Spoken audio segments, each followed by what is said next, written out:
everyone, is me, Aaron, Professor Thorgy, in my new recording center. We're still getting things fixed up. There's still a little bit of an echo, but it's way better than it was. Just show a quick clip of what things were like 2 weeks ago. Hi there, folks. It's me, Aaron, Professor Thorgy, your guide to all things geeky. Yeah, compared to that, this is almost functional. It's a gentleman's C. So yes, I promised you guys way back when Marvel was announcing all of their all-new, all-different Marvel books that when the books started coming out, I would do reviews of them. And yes, I am going to do a review of each of the new books that they put out at the end of every month. However, because I spent all of October moving and all of November trying to get everything settled here, we're doing the October one a little bit late. So in order to apologize to you guys, I am going to review not just the books that came out in October, but also any of the additional ones such as issue 2 or 3 of these series that has come out so far in November. Now, some of you might be asking, well, why are you making this a monthly show and why don't you just make this a weekly show and you review the books that came out that week? Yes, that would be simpler. I will gladly admit that would be simpler. However, it would also be a lot more work, and if I did that, I wouldn't really have time to do a lot of the other shows that I end up doing on this channel every single week, and it would mean that for the next 5 months or so, this entire channel would be nothing but brand new Marvel reviews. So, in order to keep providing variety on this channel, I am going to just make this a monthly show, but if you guys do want to see weekly comic book reviews from me, follow this address to my Tumblr page. Every single Wednesday on New Comic Book Day, I do the rapid review roundup in which I review all the big titles that came out that week. In fact, if there are a lot of big titles that came out that week, I will sometimes divide up into a part 2 or part 3 that come out throughout the week. I say sometimes because if you do follow me, you know that sometimes I don't always get around to doing that, and I apologize for that. However, you can guarantee that I will be reviewing the new Marvel books on that page every single week. So, as I said, if you want weekly reviews from me, check that out. But for now, this is the monthly, all-new, all-different Marvel roundup. Let's start off with October. The first big book to talk about is Invincible Iron Man. Yes, Brian Michael Bendis has taken over Invincible Iron Man, and I have had strong opinions about Bendis in the past. I think at one point I actually referred to him as the king of drop storylines. In fact, did you read his Uncanny X-Men number 600? The big finale to his massive X-Men storyline? Not a goddamn thing got settled in that. I'm sorry. Quick side rant on this, but nothing was settled in that. Why can't the X-Men go back to their own time? Why can't Cyclops fix his powers? Why did Emma Frost fix her powers? What's going on with Magneto? Not a single thing got settled in that storyline. God! Okay, alright, settle down. If you guys want to see me make a whole video about that, I am very tempted to do it, but let's get that out of the way right now. We're talking about Invincible Iron Man right now. So yes, one of my biggest problems with Bendis is that he starts up big stuff and he never settles any of them. However, this is not the end of Invincible Iron Man. This is the start of his run on Invincible Iron Man. And even though I know that Bendis has these habits, I will gladly admit, the dude starts strong. When he starts on a book, he starts strong. And this is a strong start. This is a really good Iron Man story so far. And one of the other problems I have always had with Bendis is that his characters tend to talk very similarly. They tend to talk very quirky and quippy and very back and forth. I mean, for God's sakes, when he was writing Avengers, every single character talked like Spider-Man. Every character in that book talked like Spider-Man. Like, if you just closed your eyes and had someone read the dialogue to you, you would not know who was saying what lines, okay? However, Iron Man talks pretty quirky. He talks pretty quippy. He talks pretty fast-paced. He speaks Bendis speak. As I was reading this, I started reading all of that token Bendis speak, and I was like, oh god, he's writing the exact same way. But then it slowly kind of dawned on me, this kind of fits Tony Stark. This kind of is what we have been trying to make Tony Stark ever since the movies, and Bendis is kind of capturing it pretty well. So I gotta say, Bendis did not fix the way that he writes characters. However, he did find the one character that fits that. And he's introduced a whole lot of new characters to the cast, including a brand new scientist character who is his new love interest, and she is like one of the world's greatest geneticists, and Tony Stark himself is like, listen, I'm kind of stunned by what you can do. And honestly, that's great. Because Marvel, you need way more smart female characters. I'm not saying you don't have smart female characters. I'm just saying every single time that you list off the 10 smartest characters in Marvel, it's always white dude, white dude, white dude, Black Panther, white dude, white dude, white dude. So yeah, I'm glad that you are diversifying your smart characters. So I'm glad that she is there. However, I do have a problem with his new AI that he gave his system. His new AI is way too quippy and quirky. Listen, like I said, that works for Tony. His AI is quippier and quirkier than Tony is, and it's like, no, Tony's the limit. You don't have anybody go past that. You go past that, and it's annoying. Also, I'm not going to be doing spoilers in this for the people who haven't read these books yet, but I will say that there is another supporting character who has been added to the cast who is a mysterious character who will be providing Tony with some information. And I'm not going to go into too much detail about who they are, but I didn't see it coming, and I think it's kind of cool. If you've read the book so far, you know who it is. Yeah, man, that was kind of cool. I will say the art is stunning, and I don't have to just applaud the artists on that. Once again, I kind of have to applaud Bendis because he paces this stuff out so that works very well with the art, because when Iron Man suits up, you want to feel like you're suiting up. When Iron Man's suit gets on him and he blasts off, you kind of want to hear AC/DC in the background and you kind of want to feel like you are blasting off with Iron Man. The art and the pacing of the panels accomplishes that. I gotta give him credit on this one. So, in the end, this is a big yes for Marvel. This is the first check mark for the all-new, all-different Marvel. Next up, Amazing Spider-Man. Now, Dan Slott is still on this book, and I had some strong words for Dan Slott when I was discussing the teaser for this book. Get the f*** off this book! I could have probably phrased that better, but my point stands. Listen, I have had a massive problem with the way that Dan Slott has written Peter Parker. In fact, just to, once again, sidebar real quick, I work in a comic book store, and over the past 2-3 years, I have heard a lot of people come into my store saying that they hate Peter Parker, that they say Peter Parker is the worst part of Spider-Man, that Peter Parker is a child, and that he's ignorant, and that he's just too jokey. And listen, I'm a diehard Spidey fan. I have been since I was a kid. And Peter Parker to me is what makes Spider-Man. I absolutely love that character. I think he's one of the best characters that Marvel has. So I can't help myself whenever I hear people saying these things. I like to ask them, and not like forcefully, not like, why are you saying that? No, more just very calm and relaxed. Hey, I happen to hear that. What Spider-Man stuff have you read exactly? And I cannot stress this enough. This is not an exaggeration. This is 100% true. Every single time that I have asked someone who hates Peter Parker what Spider-Man stuff they've read, they always tell me the Dan Slott stuff. Nothing else, just the Dan Slott stuff.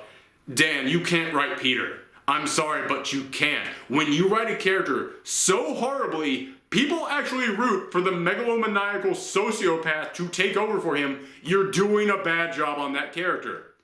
That being said, I think he's actually finally starting to fix that on this book. Yes, in Amazing Spider-Man, Parker Industries, the industry that was started up by Doc Ock when he was in Peter's body, has now exploded. It's all over the world, and Peter is actually successfully running this thing, and it's not through dumb luck. He isn't fumbling around through. He actually is professional. He's actually going, no, I know how to do this. I know science, and I am going to actually focus on this and make sure I get it right. And I'm going to focus a lot of my efforts into using this business for my superheroics. He's basically become Tony Stark, except they very clearly define the difference between Tony Stark and Peter Parker. Peter actually comes out and goes, yeah, listen, I'm not a millionaire.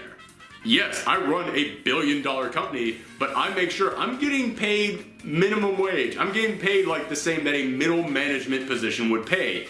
And I love that. I mean, that is a message about wealth in this country and across the world right now in this age, so kudos to you for making that point. And also, he isn't being irresponsible. You see Pete actually planning stuff out and thinking things out. I mean, in the first couple pages, he is fighting a terrorist organization, and one of the terrorists actually tries to kill himself with a suicide pill so that they can't get any information out of him, and Pete just watches him take the pill, and he goes, yep, nope, and he shoots like this little antidote right into his neck, and the guy goes, why am I not dead? And he goes, yeah, listen, I'm smart, I plan these things out. And he's like, yes, Pete is smart, he does plan things out. And Dan did write Peter smart in the previous series, but then he would always fumble and goof things up at the last minute. And it always drove me nuts that Dan Slott would love to set Pete up and go, oh yeah, this is how skilled he is, but he's just such a goofball that he can't help but ruin things. That's not Peter. Peter is not the guy with talent who just chooses to use it poorly. Peter is not the guy who he could do amazing things, but he just is too incompetent to pull it off, which is the way that Slott always wrote him. No, Pete is the guy who is smart enough, and he is good enough, and he tries hard enough, and he has the right things in his heart. It's just that fate screws him over. Pete is the embodiment of all those people who work hard and try hard, but then at the last minute, fate just goes, nope, thing you couldn't have planned, coming down and smacking you down. That is why we root for Pete. It's because he gets smacked down by life, and yet he keeps getting back up, and he keeps trying hard. And yes, he does get victories, and the victories are always small, and he very slowly crawls up that wall, kind of like a spider, oh my god. But that's why we root for him. It's because every single time in our lives that we have ever worked hard enough for something and then didn't get it, we look at Pete and it's like, I feel you, man, but you're gonna keep trying and I'm gonna keep trying. So yes, the Pete that Dan is now writing in this book, it is far more the embodiment of that Pete that we always used to see, because he is now working hard enough. He is actually focusing on the right things. In fact, there is a beautiful moment to all the Spider-Man fans out there when Pete comes out and he goes, I'm starting up a charity, the Ben Parker charity, and it is for helping people across the world in whatever way that we can, just, go into any country that we can, setting up these charities. And I was like, that's it. That's Peter right there. That is what Peter would use wealth for. That is what Peter would use his genius for, setting up this Ben Parker Foundation. That was awesome. Thank you, Dan Slott, for that. And speaking of Pete being competent, throughout his previous run, Pete had this assistant who was just backstabbing him at every turn, and Pete just couldn't figure it out. She was letting supervillains come into the Foundation and just wreck stuff, and Pete was like, whatever, oh man, I guess this just stinks from me. That's not Pete. Pete would figure this stuff out. At the end of the first issue of this series, Pete goes up to her and goes, yeah, listen, do you think I'm an idiot? I know exactly what you've been doing, okay? Shut it down now or you're out on the streets. And I was like, oh, yes, Pete's not a pushover. Yeah, he was when he was a kid, but he grew up. I love seeing that. I love him actually going, listen, man, I'm not gonna let you destroy this good thing. That is what Pete would do. So once again, thank you, Dan Slott, for fixing that. That being said, Dan Slott, get the f*** off this book. Okay, alright, let's get into this. Dan, yes, you have practically fixed Peter. Way to go on that. Every other character in here is still written exactly the same, and this is the all-new, all-different Marvel. We don't need the exact same. Yes, Pete, once again, you practically fixed him, but all the other characters are just kind of goofy, jokey characters who are really flat, and I need more than that, man. Also, when I was talking about the trailer for this book, I said that you need to get off this book because it looked like you were going to bring Doc Ock back, and you gave him his swan song. You sent him off, and characters are allowed to die and they're allowed to move on if you have given them a truly great send-off, and you gave Doc Ock that send-off that he needs. You bringing him back is the worst idea you can do for this character. It would just throw out everything that you accomplished. And once again, I don't want to go into spoilers, but he's back. They brought him back. Back again. Also, dude, I'm sorry, but you can't write female characters on Spider-Man. I don't know what it is, Because on Silver Surfer, you're doing a great job writing a female character. I don't know why you can't write female characters on Spider-Man. It makes no sense to me. I mean, for God's sakes, you give Peter a brand new girlfriend, and in 3 issues, she is there for 1 panel. You have done nothing with that, alright? Oh my gosh. Dude, I know you love Spider-Man. I know you do. Finish up 1 story arc on this new Spider-Man, and then go, there, I made Pete great. Time for me to leave. And then get the f out. Because, dude, again, I also know that you love setting Peter up just so he can fail. That's been the recurring theme of your entire run on this book. You now have Peter so much higher than he has ever been. If you're doing that just so you can slam him back down further than he has ever been slammed, every Spider-Man fan in the world is just going to be crushed. You cannot keep sending Pete back all the way to start. You can't keep sending him back down to 0, because then what's the point of reading a book? If a character can't progress ever, then what is the point of reading a character and following their journey? So yes, thank you for finally progressing Pete. I know that I had some problems with it to begin with, but you are doing a pretty good job now. But dude, I know you. I know that you are just setting him up to get knocked down to 0. You can't do that, because then that would be the ultimate why am I reading this book moment. It would get people off Spider-Man probably more than One More Day did. Actually, that's a lie. Nothing's gonna get more people off Spider-Man than One More Day. I'm still salty about that. Also, I said that you mostly fixed Pete. There's a moment in the first issue when he is talking about the Ben Parker Foundation, and as soon as he gets off stage, they go, yeah, your fly was down during the whole thing. Dude, not to just throw this in here at the end because it is so insignificant compared to everything else, but you gotta write better comedy. Once again, Silver Surfer, your comedy is gold on that book. You are killing it on that book. In this one, why is all of your jokes just sight gags and just like, oh, you got hit by a pie kind of jokes? Come on, man, you can do better. So, okay, final judgment. Yes, I have those problems with this book, but for fixing Pete as much as you did, and for turning his whole character around, I'm going to still give this another win. This is 2 points for Marvel right now. Okay, those were the 2 that I'm going to talk the most about. Everything else is going to be a little bit more rapid, so let's get into it. Next up is Contest of Champions. Now, when I was talking about this book, I said that I was really looking forward to it because it's being written by Al Ewing, and there is nobody out there right now who I trust more to write characters fighting each other than Al Ewing. And the reason for that is because a year and a half ago, a coworker and I, just for fun, decided on Tumblr to do our own March Madness 32 character matchup, in which we took like the 32 most popular characters from comic books right then, and we lined them all up, and we had them fight each other, and we decided who would probably win in a fight. And that year we did The Flash and Spectrum from Mighty Avengers, which was a book that Al Ewing was writing. And we had Spectrum end up winning, and I posted that on Tumblr. And then one day I came home to see that that post had exploded in popularity, and I was trying to figure out why that was. And then I followed the line, and then I saw Al Ewing himself reblog that, and then just reblog it. He then wrote his own fan fiction of how a crossover between The Flash and the Mighty Avengers would go, including a fight between Spectrum and The Flash, lining up their skills and their talents and their past victories, lining up every single one of their statistics to come up with who he thought would win. And I looked at it and went, oh my god, Al Ewing is a geek. Al Ewing is a total geek with the knowledge that he needs to put down who would win in what fight, and I will fully trust him on whatever he decides. So when I heard he would be writing a book that was basically just going to be heroes fighting heroes to see who would win, yeah, who better? However, that's not really what the series is. This series is kind of fitting the role that the old Contest of Champions series did. The original Contest of Champions series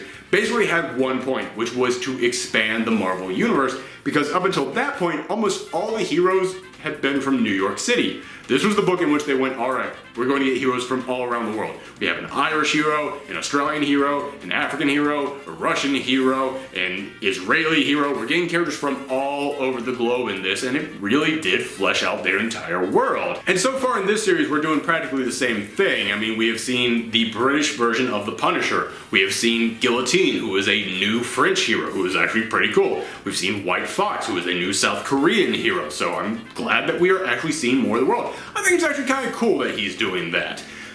I'd still like to see regular heroes go up against each other, but I am cool with him expanding the Marvel Universe.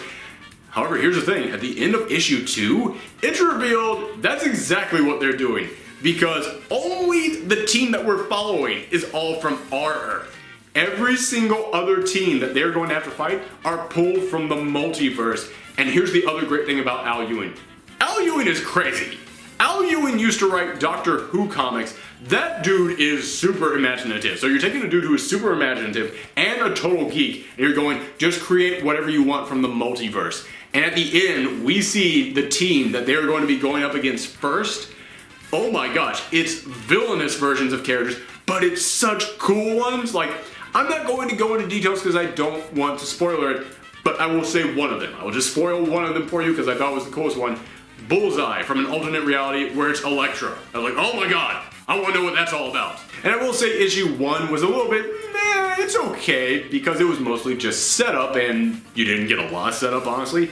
Issue 2, the team is fully filled and it's basically just a fight showing off their powers, going up against the Maestro, who is basically their champion. The Maestro is the leader of their team. He's the one who brought them together, and he basically had to go in and just smack them all down to show them who's boss.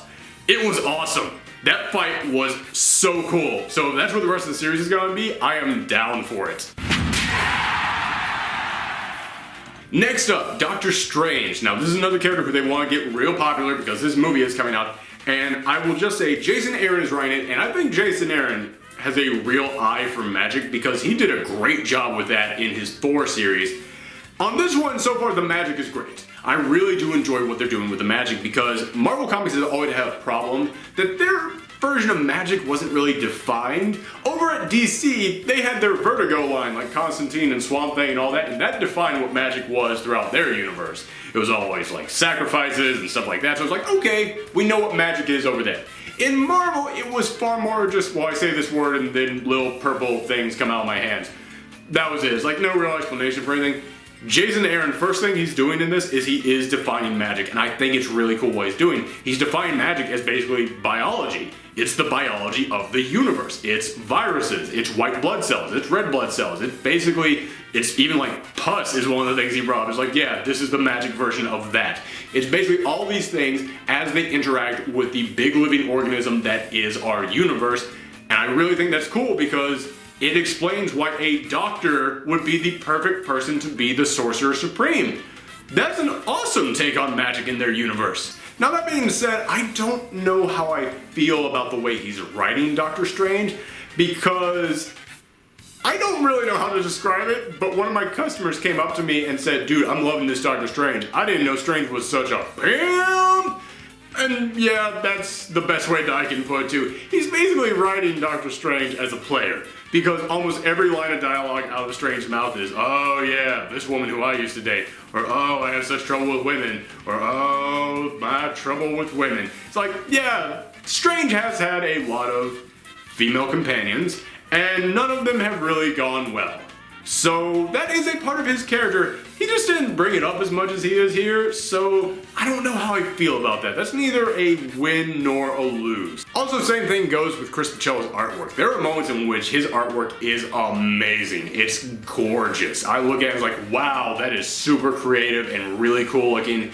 But there are also about just as many moments in which I look at that book and I go, I don't know what the hell is going on in this panel. What the hell is that? What direction are they even moving in? Which I guess kind of works for magic, because you're not supposed to know these kind of things, and you're supposed to look at it and kind of go like, I don't know what that is. But it does kind of make me uncomfortable as a reader, and the coloring really needs to step up. Like, that is the one big criticism I'll make, which is that the coloring has kind of this muddy tone to the whole thing. It needs to be more bright and vibrant. I mean, even when he is in a bright and vibrant world in the first book, there's still like this kind of like dismal flat tone to the whole color. So yeah, that definitely needs a bump up. But, you know, so that's a C I'm giving the art, C I'm giving the way that Doc himself is written. but I am definitely giving an A to the way that the magic is written. So that averages out to about a B-. So once again, that is a win. Next up, moving on to week 2, Guardians of the Galaxy. It's still just Guardians of the Galaxy. Listen, I think Guardians of the Galaxy is fun. Honestly, I think it's one of those few books out there that I'm okay with the way that Bendis writes all his characters and all that, but yeah, even though a lot has changed, like Star-Lord is now the ruler of a planet, Rocket Raccoon is in charge of the team, you've added the Thing to the team, Kitty Pryde is now the new Star-Lord. That seems like a lot has changed, but honestly, as I read this, I'm just like, this is the exact same book. It doesn't matter what roles have changed, it's still the exact same book, which, again, if you've been liking that book, then great. Like I said, I don't mind it, I think it's fine, but as I mentioned, this is the all new, all different Marvel.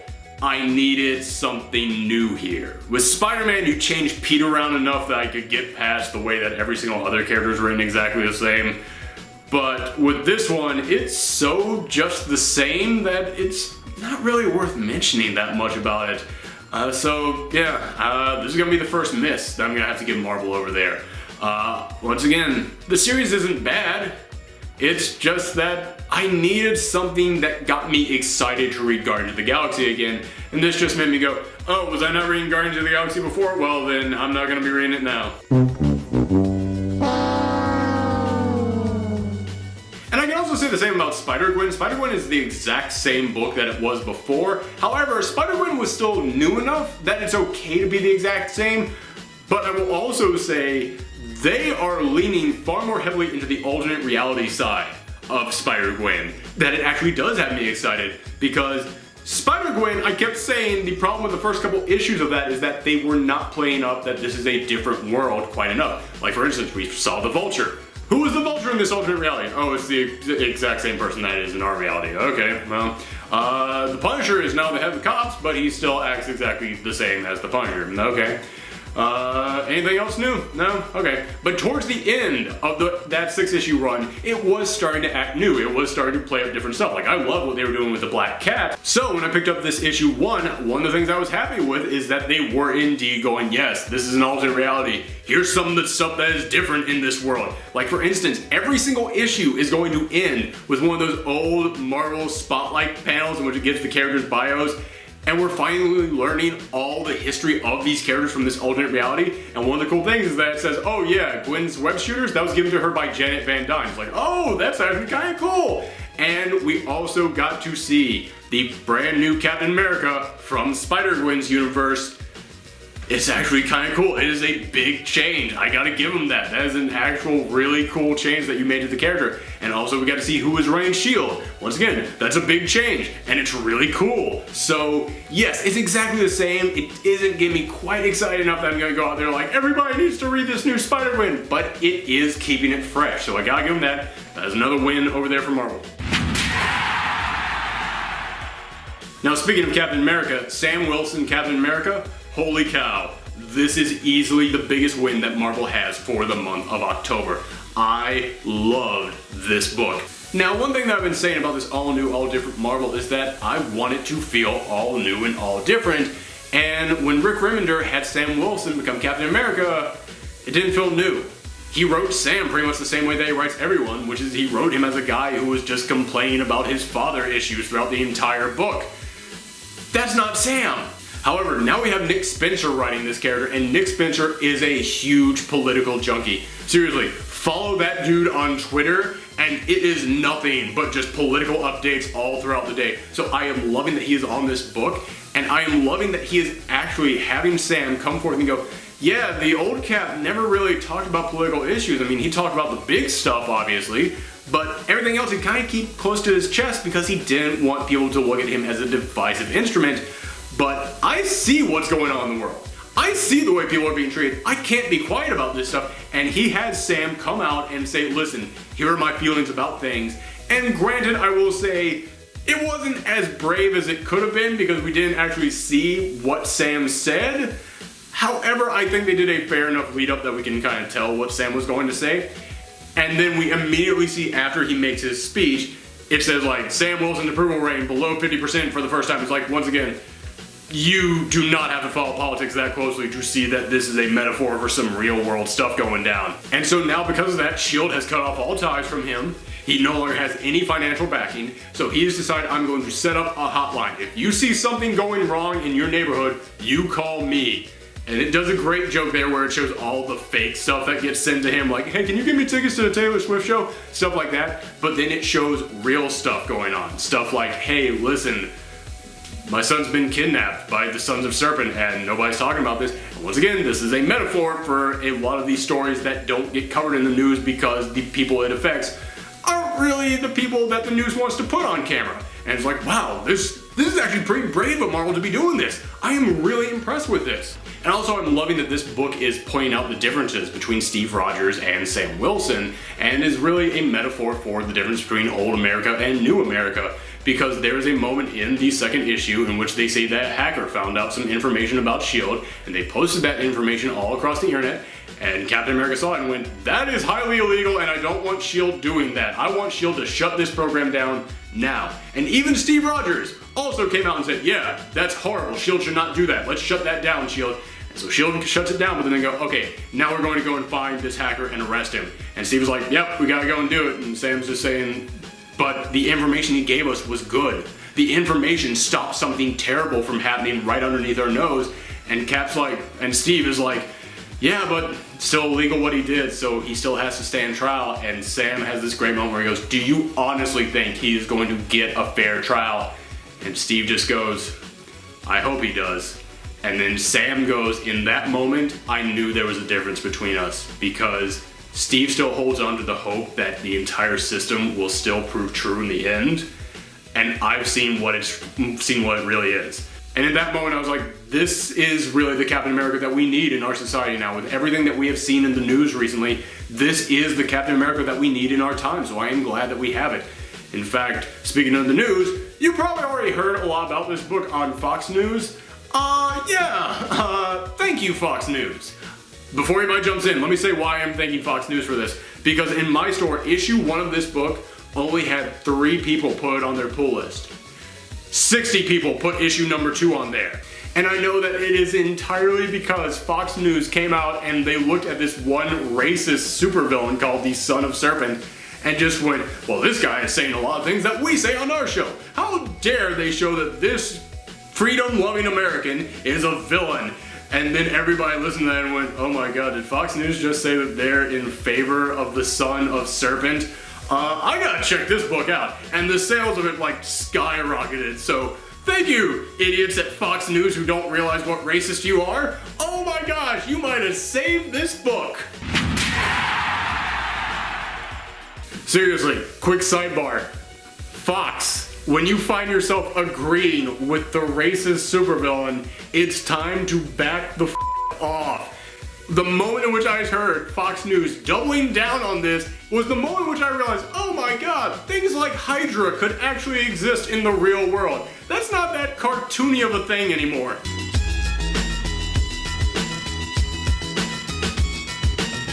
Okay, now it's time to finally start talking about some of these Avengers books, and the first thing I have to say is that one of the big changes between the old Marvel and the all-new, all-different Marvel is that there are significantly less Avengers books. Oh my gosh, I remember a point in which there were like 7 different Avengers teams running around out there. All-new, all-different Marvel, 3 teams. That's good, that's fine, 3 teams, that sums up everything you need about the Avengers. Leave it at that. And we're going to start with the new Avengers. Now, I loved the first issue of this. I thought it was a blast. I love each of these characters. I thought it was fun seeing them interact. It's written by Al Ewing, and as I said, Al Ewing comes up with great imaginative ideas, and the villain of this is the evil alternate reality Reed Richards, and he is trying to build a telephone to the dead by sacrificing all of Paris. It's a crazy idea. Like I said, this is a guy who used to write Doctor Who, and if you're a Doctor Who fan, that just sounded like the pitch for a Doctor Who episode. So I was like, alright, that's a cool thing. And a lot of people have problems with the art. The art is not a good fit for this book, but I can't help it. There are things I like about it. Like, this guy draws action really well. And yeah, Billy and Teddy are drawn as huge, giant anime boys, but I absolutely love the way he draws Squirrel Girl. He draws Squirrel Girl with these giant buck teeth, and she's always got this adorable expression on her face. So yeah, there is some stuff about the art that I actually really enjoy, so I can't really be that upset with it. To me, it kind of evens out. But as I said, I really enjoyed the first issue. I thought it was a lot of fun. The second issue, I still thought was a lot of fun. However, I have to put an asterisk next to all this because I read the reviews out there because I don't want to just go out there and say, oh, well, my opinion is the only correct one. I like to hear what everybody else thinks. And this was hands down the most panned book out of this relaunch. I didn't fully understand it, but everyone out there was like, yeah, this is pretty poor. And I was like, I just don't see it. I read all of their opinions. I read what they had to say. I was like, I just don't see what you guys are upset about in this. However, as I said, I am reviewing every issue of it that has come out so far, and issue number 3 just came out, and as I read issue number 3, I went, oh, I get it now. Because there is no character interaction on this team, and that was one of the things that many people complain about, and as I read the first issue, I was like, yeah, there isn't a lot of interaction, it is just them charging the bell, but it's setting things up. It's going to come later, guys. It'll be there. I mean, this is Al Ewing. Did you read his Mighty Avengers book? There was tons of great character interaction in there.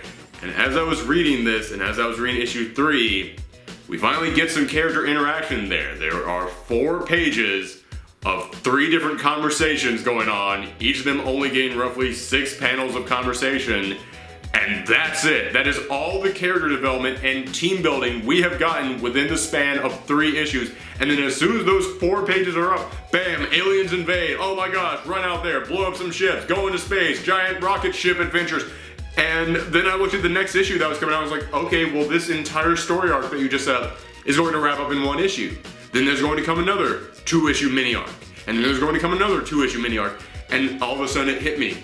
Oh my gosh, Al Ewing, calm the fudge down. Dude, seriously, these stories will be there when you want to get to them. You can take your time. You're writing an Avengers book. Marvel is not going to come in and just cancel this after only 12 issues. You have time to build all this, man. So yeah, as I read the 3rd issue, it really did just slow down on me. Oh my gosh, this thing moves way too fast. And that character interaction, there are little bits of it. There are little tiny bits that are pretty good. Like there's a good moment in issue 1 of White Tiger looking over at Squirrel Girl. It's like, I have no idea how to read you. What is your deal? I was like, all right, that's pretty good, but that's really it. That is all that we've got. I mean, Songbird, who I was looking forward to for the longest time becoming an Avengers. Like I said, we're on the 3rd issue now. She's got nothing. Nothing in all of this. So, yeah, man, you gotta slow down. The stuff that I was really looking forward to in this book is not there, and I think one of the reasons why I enjoyed issues 1 and 2 so much is because I kept telling myself, oh, it'll come, and it doesn't look like it's gonna come. So, yeah, man, as much as I hate saying it, because I did really have fun with that first issue, this is a miss. I got put over there in the miss category. Next up is Uncanny Avengers, and where New Avengers was the team with all the money, Uncanny Avengers is their Unity squad and they're broke. They have no money. In fact, they are being funded by Deadpool, and I gotta say, as a guy who works in a comic book store, I actually kind of enjoyed the meta humor of Deadpool selling nothing but his merchandise all over the place, and little kids running in and it's like, yeah, I want to get this Deadpool stuffed plushie. And then there's a scene where Rogue and Captain America are walking through the gift shop and they're just like, I can't stand Deadpool. I am so done with Deadpool. He's freaking everywhere. I can't take this anymore. As someone who works in a comic book store, I knew that had to be Jerry Dugan kind of lean and giving us a wink and a nod like, yeah, I know what it's like for you guys, I'm sorry. But aside from that little in-joke for all of us retailers out there, I didn't really find anything interesting in issue 1. Nothing really that I enjoyed, at least. I mean, don't get me wrong, that makes it sound like I hated this issue. I didn't, I just thought it was okay. I didn't really find anything positive or negative about it. I just thought it was fine. A lot of people on Twitter were texting me though and saying that they really enjoyed it, so I understand there's something out there for everyone. But yeah, nothing in issue 1 really got me. Issue 2, on the other hand, was better. I did enjoy it. I really was enjoying the villain. One of the main problems that I had with issue 1 is, like with New Avengers, there wasn't really much character interaction. I mean, there's a brand new member of the team who we have never seen before, and she gets like nothing in issue 1. Issue 2, she gets a little bit more, and we start to see some more interactions between her and Rogue, and we start to see the distinction between mutants and Inhumans and the tensions that are flaring up between both sides. So, yeah, I actually kind of like issue 2. Plus, there is a really interesting guest star at the end of that issue. I won't spoil it, but yeah, I wonder what's going to happen when he shows up. So yeah, at the moment, even though I'm enjoying it a little bit more with each issue, I haven't quite been sold on it yet. So I'm not going to put in either the pros or cons, just kind of in that little limbo stage in between, in the wait and see territory.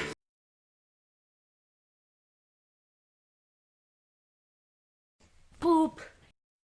Next up is Spider-Man 2099. Now this is another one of those books that it's still being written by the same guy who was writing the book before this big relaunch, and I know I complained about Guardians with that, but that's because the book felt exactly the same, and because other people could come on and probably do something different with it. Spider-Man 2099 is a character created by Peter David, and he's pretty much been written almost exclusively by Peter David ever since he's shown up. So I'm cool with Peter David still writing it. This is his baby. This is a character that he cares about and he wants to craft. So I was like, alright, fine, you can keep writing it. And I will say, it does feel different from the book we had before because Miguel has been stuck in the present for about a year now. So yeah, his life has changed significantly. He's actually fallen in love with someone, he's actually forming a relationship with other people, he's got this great new job, and also, he's actually having fun with his powers. Miguel was always a grump. Miguel always was like, I don't want to be Spider-Man, but the entire world sucks, so someone has to be. Now he's like, yeah, there's like 5 other Spider people running around. I don't need to do this anymore. And the book actually opens up with him going on American Ninja, and he's using his powers just to get through the obstacle course in record time. And he's like, yeah, great power, great responsibility, whatever. It's time I had some fun with these powers. So I was like, alright, that actually is different.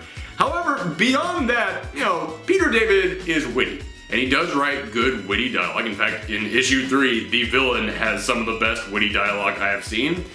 But there isn't really much else aside from that to get me interested in this book. However, I will say Peter David is a long game kind of guy. He is a guy in which you will read a book and it's like, I don't know. Next issue, I don't know. Next issue, maybe. Next issue, oh wow. Next issue, yes, I'm glad I stuck with this. So I'm gonna stick with it for the time being, but it's at that point where I can't totally recommend it to anybody who isn't already a Spider-Man 2099 fan. So once again, this one is in the wait and see category. Poop. Next up is Astonishing Ant-Man, and this book is another one of those books that's being written and drawn by the exact same team that wrote and drew it right before the big relaunch. So it's basically the exact same book. However, they only got 5 issues in before the big relaunch, and those 5 issues were superb. So if they want to stick around and keep doing the exact same thing, I ain't gonna complain. I love those 5 issues. So yeah, have you not checked out Ant-Man yet? This is your chance to check it out. Go for it. Definitely a big win for Marvel. Oh, I love reviews like that, short and sweet. Just like Ant-Man. Oh my gosh, look what I did there. Next up, it's time to talk about some Inhumans, the team that Marvel is trying everything they have to make their next big A team. And this relaunch seems like it is largely built around achieving that. So, did they succeed? Well, Uncanny Inhumans #1 was okay. Just okay. I say that largely because I was following Inhumans. I already knew everything about the Inhumans. I was already reading their previous series. And issue #1 was basically, hey, here's what the deal with the Inhumans is. Here's the storylines that we're currently going with. And I was just like, I already know this. Like, there was nothing there for me as someone who already knew that. And I can't really judge it as a new reader because I'm not, so I don't know how effective it was for new readers. I did see a lot of people in my store pretty interested in it, so I'll give it that. It did look like it was getting new readers into it, so there is that. But yeah, I was just going to put this one in the wait and see category, except issue 2 just came out, and holy cow. Okay, Charles Soule has been taking his sweet time on this book. He has been waiting patiently, building stuff up, and the current storyline of this current Inhumans book is that when Black Bolt thought the world was going to end, when the incursion was coming, god damn it, there's too many big event things about worlds colliding. When the incursion was coming, Black Bolt found Kang the Conqueror, the Avengers' time-traveling enemy, and he gave him his son. And he basically said, listen, the world's going to end, protect my son. You're the only one who can. You can take him back in time and let him live out a successful, long life. Turns out the world didn't end, and this was a terrible idea. So that was going to be the big, long storyline that he was working up to. I picked up issue 2. Issue 2 is like a 6-issue long, big, epic event all crammed into one issue. And I say that and it makes it sound like it's rushed and sloppily done. It's not. Holy cow. I have never seen someone cram so much story that anyone else would have expanded and stretched out until it broke. And yet Trouble Soul crammed it all into one issue and it didn't feel crammed. I'm sorry for using that word, but it did not feel crammed at all. And it didn't feel very hectic and frantic and sloppy. No, it felt tense. All that story, all that development going in just one issue, it felt tense. It felt like there was a ticking time bomb going off and it was just a race against the clock to save everything before it was too late. And it works so well. I mean, there are great moments in that issue 2 in which you just go, oh shoot, something bad just happened again. And I can't believe how much development they go through with one particular character in just one issue. So yeah, issue 1, if you already know what the Inhumans are, there's no reason to pick it up. It's like $4.99, you can skip it. Issue 2, pick that sucker up. This is a definite win. Although, I can't let this pass. Before I finish talking about Uncanny Inhumans, yes, I really did enjoy that second issue and I will put it over there in the win category. However, in issue 1, there comes a moment in which Medusa is talking to Beast and she says, hey, the last thing we want is for the Inhumans and the mutants to fight, because if that happens, one of us is definitely going to be wiped out. I kid you not, that is practically word for word what she says. Marvel, do you think we're stupid? You didn't think that we noticed what you did in that line. We all noticed, okay? Ever since you started trying to replace the X-Men with the Inhumans, which don't lie, that's totally what you've been trying to do. Ever since you started trying to do that, everyone has had one fear in the back of their mind.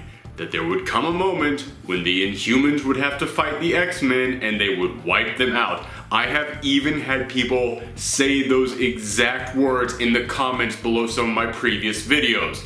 And here, you said those exact words yourself. There's an old saying from Alfred Hitchcock, which is that if in a scene someone puts a gun on a table, that gun has to be used later on in the movie. You just put a big damn bazooka on the table. We all know that's exactly what's going to happen. 2 years from now, that's going to be your big event and nobody wants it. Listen, I don't care what Disney is telling you. The X-Men can live on their own little corner of your universe. They're not harming anybody. Just put them over there. It'll be fine. And as much as I hate saying it, this rant ain't over.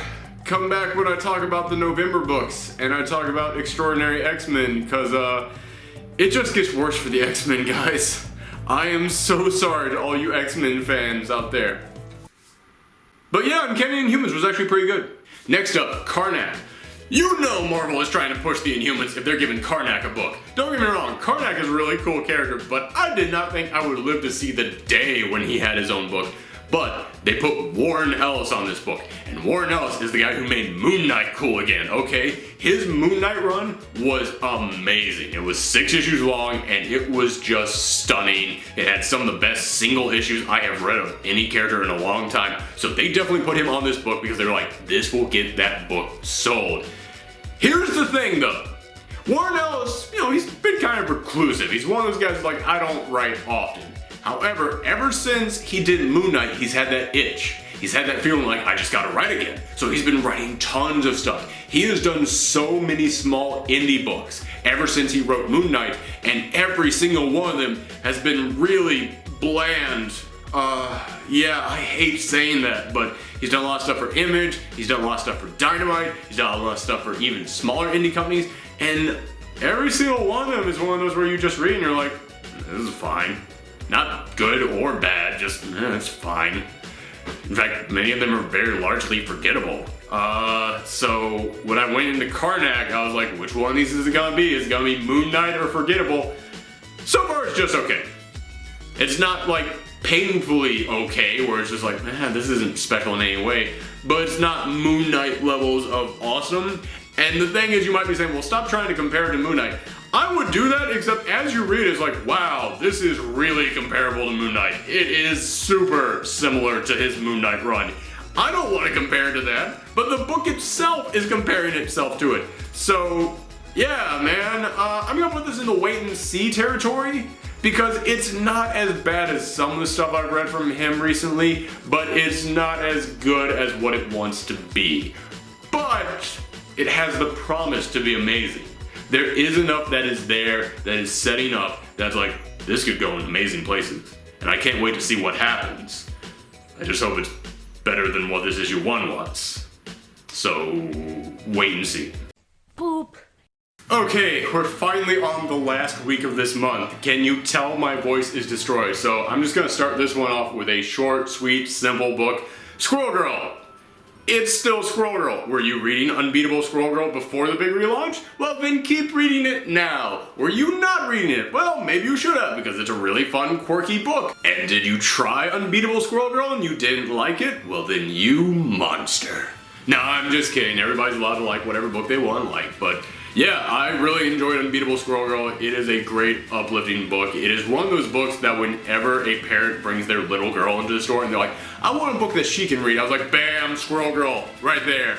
I'm not as forceful with it as that simulation implied, but I'm like, this is the book for you. However, it's great for all ages as well. I cannot hype this book up enough because it is really fun and upbeat and uplifting. I am so glad that there are books like that out there. So if you have been waiting for a chance to check out Squirrel Girl, here you go. It is fun. Go for it. Next up, Howling, Commandos of S.H.I.E.L.D. It's a bunch of monsters working for S.H.I.E.L.D., and that is all the info you get in this book. Listen, that is a cool concept. It's a crazy cool concept, and just a crazy, crazy concept. So, there are a lot of ways that this book could be great. However, issue 1... You know those complaints I said people had about New Avengers, about how there's like no character interaction and you don't really get introductions to the characters and stuff like that? That is doubly true for Howling Commandos. This has probably the worst intro to characters I've seen in an issue, and I hate saying things like this is the worst because it makes me sound like I'm just being fussy about this book, but yeah, man, New Avengers, I at least knew who those characters were. I at least knew who they were, and I was like, oh yeah, I can't wait to read more about them.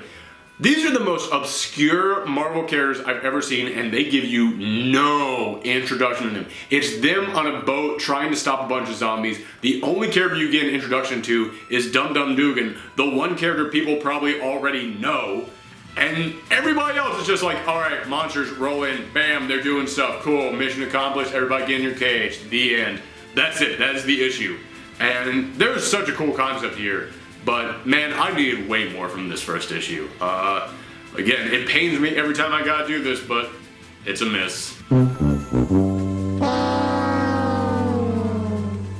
Next up, and lastly, thank God lastly, okay. Alright. Focus Aaron, you can do it. Alright, last book, Angela, Queen of Hel. Now, I really enjoyed the previous Angela Asgard's Assassin. I thought that really redefined this character and gave her a very unique new voice and created this whole interesting mythos around her and her backstory. I thought that was great. I thought they did a wonderful job with that.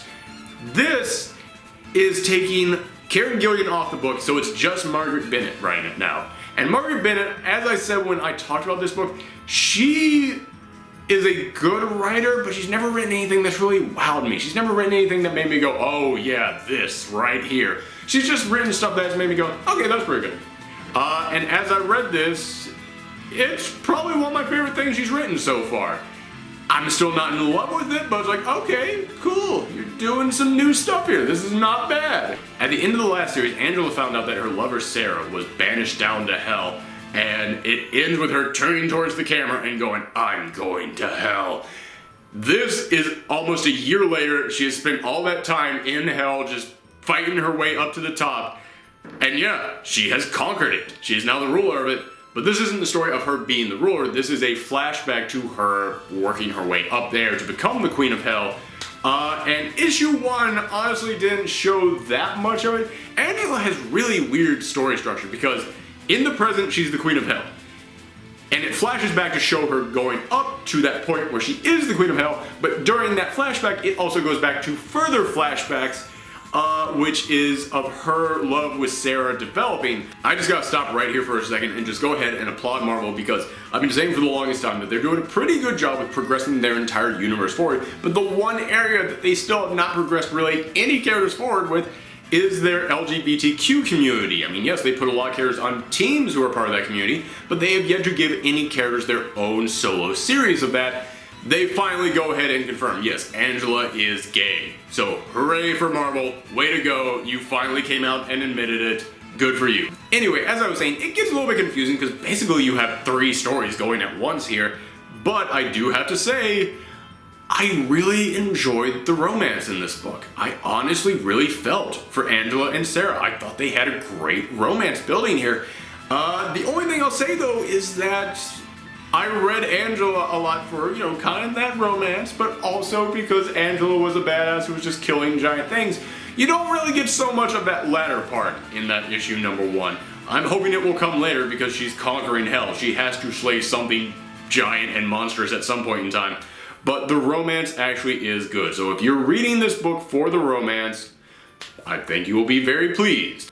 I will also say though that now that Kieran Gillen is off the book, you can definitely tell what he was bringing to the table and what Marguerite Bennett was bringing to the table, because Angela talks completely different while Sarah talks very much the same. So it would be a weird thing if they actually did this, but it actually almost feels like Marguerite was writing Sarah when they were a team and Karen was writing Angela, and now Marguerite is writing both them, and they both kind of sound a little bit similar. Like, Sarah was kind of witty and quirky, and she had an attitude to her, and she made a lot of modern day pop culture references. She's still doing that. In fact, she's doing that more than ever. Angela now seems way more down to earth. She is far less almost like space Viking, I will destroy you kind of character that Karen Gillen was writing her as, and a lot more, I almost want to say vulnerable, and a lot more human. I preferred her as the killer space Viking badass, but once again, this side to her plays into the romance side a lot more, so I am okay with it. So I did enjoy the previous Angela series more, just judging it from this first issue, but I would still say it's a win. So there you go, a buttload of wins for Marvel, way to go guys, and a few losses and a few wait and sees. But so far, the month of October was a great leading off point. I really do think that they had a great start to this.